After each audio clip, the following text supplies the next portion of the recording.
The Isaiah Factor Uncensored starts right now. The state of Texas should not be bearing the burden of the cost of immigration that's resulting from the Biden administration's refusal to enforce the immigration laws. And there you have it. Welcome to the Factor Uncensored.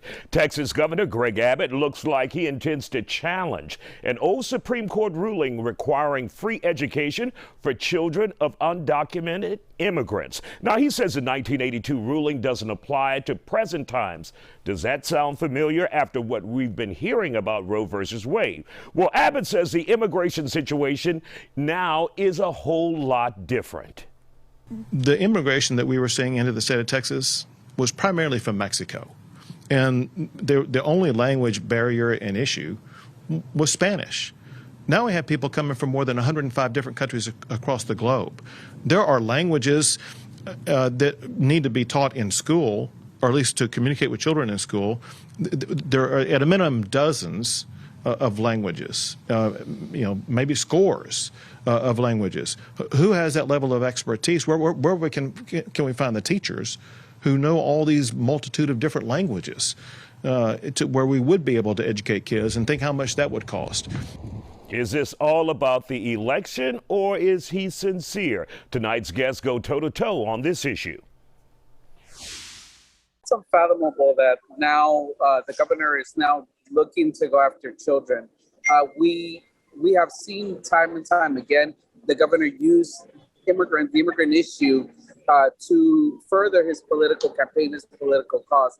This time he has gone way too far, but we know that right now the conservative base is empowered because of what happened with the Roe, or what's going to happen with Roe v. Wade, and so now they're on a mission or crusade to get rid of any progressive, any good policies that have been put in place that makes things equal for all. Unfortunately, though, the damage is going to be long-withstanding and already done. As soon as the news breaks, I know there's going to be people calling our office.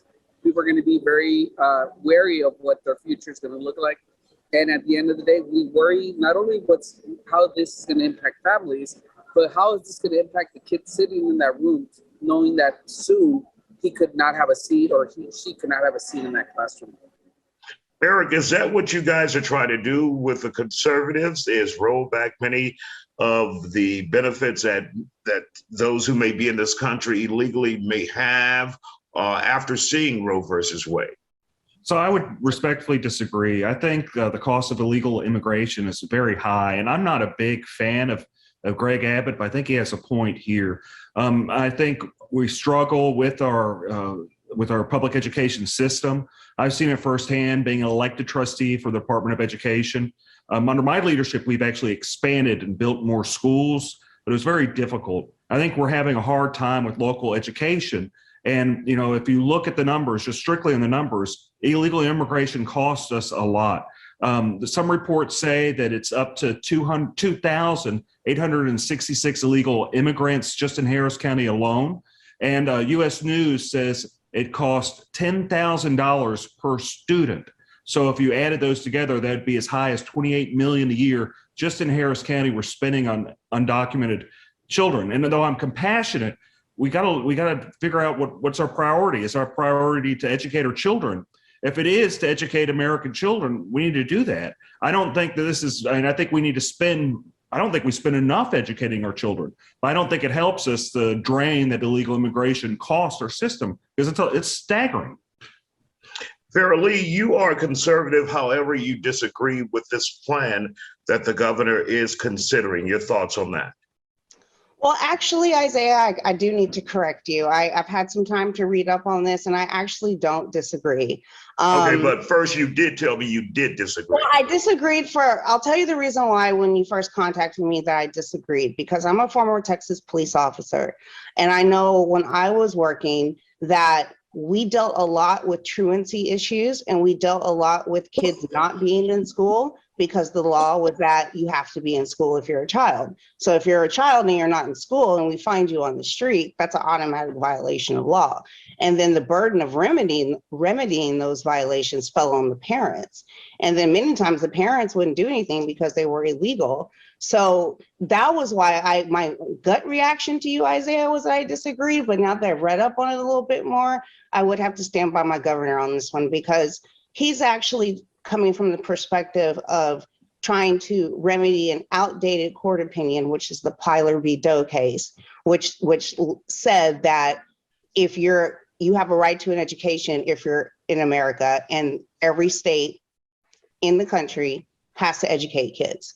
Well, that was a 1982 decision, and that was minus everything we've been through as a country since 1982. And the governor has actually he's had zero contact with President Biden for over a year. And even though Biden sent like a czar down to the border or something for a casual visit, even Biden himself has not come down to the Texas border to see how big of a crisis it is. And yes, it goes bigger than just educating kids in Texas for free that are illegal. I mean, Governor Abbott is trying to address this from a safety standpoint, from the standpoint of like beating the cartels, because a lot of people, whether they're children or adults that come here from other countries, are brought here by the cartels or on the cartel dime. But you guys don't think that this is all about politics and his re-election bid? I definitely have to correct. I have to let me correct a lot of things here. Number one is when we talk about the cost of immigration, let's talk about how much money Governor Abbott has taken away from public education and how he continues to use that money for something else, for what he believes, for this border wall that's non-existent. Now we talk about a crisis. Have we actually gone and looked at the numbers? Have we physically gone? And the answer, more than likely, is going to be no. The Pew Hispanic Center puts net migration once again at a net zero, and I'm tired of having to tell conservatives that. People are saying that there is a flood, that there's this and that, and the numbers are wrong. Mr. Eric, there's actually 600,000 undocumented immigrants in the city. So some of these folks don't even have any idea of what they're talking about when they talk about M+. Immigrants continue to pay sales tax, continue to pay taxes. They continue to pay property taxes. We know a lot of homeowners. So the benefit outweighs the cost. And this is nothing but political theater by Governor Abbott, who is trying desperately to win his reelection. Well, Eric and Fairley, one second, Eric and Fairley, when you have a group of students who are then kicked out of school because they may be illegal, then they're just on the streets or committing crimes, then what do you do with that situation?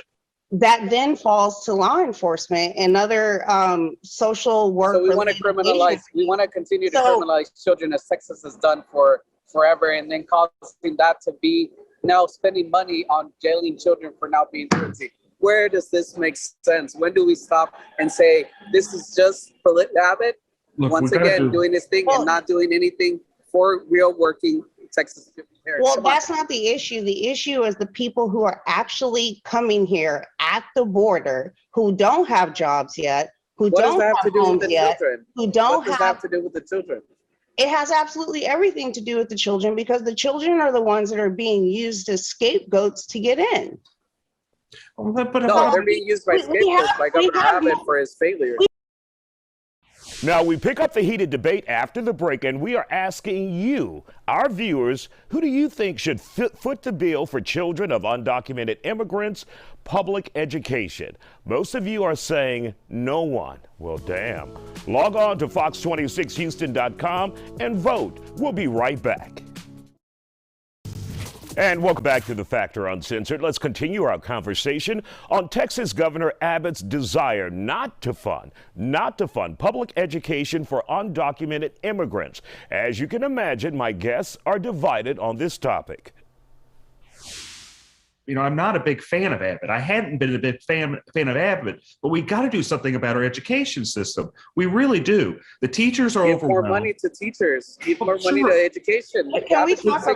One of the answers should also be the people that are here illegally shouldn't get a free education because it costs us too much money. It costs me a lot of money. It costs my family a lot of money. It costs everybody. There's 2,866 illegal immigrants in Harris County alone in our education 600,000. Your number's wrong to begin with. 600,000. Those are children in our education system. There might be 600,000 here, but there's 2,800 illegal immigrants in Harris County's education system. Our teachers are overwhelmed. We don't have enough money to do the education that our children deserve. We got to do something. And one thing is we just follow the rules. Either we got to follow the rules or we got to change them. So what both of you are saying is you'd rather have an uneducated future, because these kids are not going to go anywhere unless we're talking about we're rounding these kids up and deporting them. Then I want to see both of y'all actually, put a plan forward to that. And that's what, at the end of the day, that's what you guys are wanting to do. Am I right? With all due respect, Caesar, it's not anybody's job on this panel to come up with a plan. That's the job of our legislatures and our executive. What I will say is that there are approximately 18,000 people crossing the Texas border illegally per day.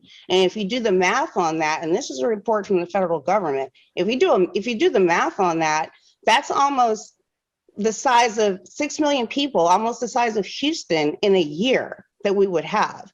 Now, the Plyler court said that Texas where do you get that number from? That's from a report that was published by the federal government, and I don't have the source with me. I do apologize, but I will get it to Isaiah before we air.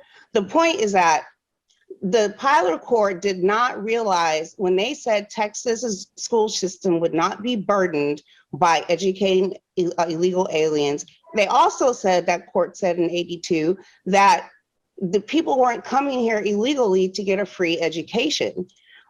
Well, we now know that that's not necessarily true. One of the main reasons why the people come to this country illegally with their children is so that they can have a better education.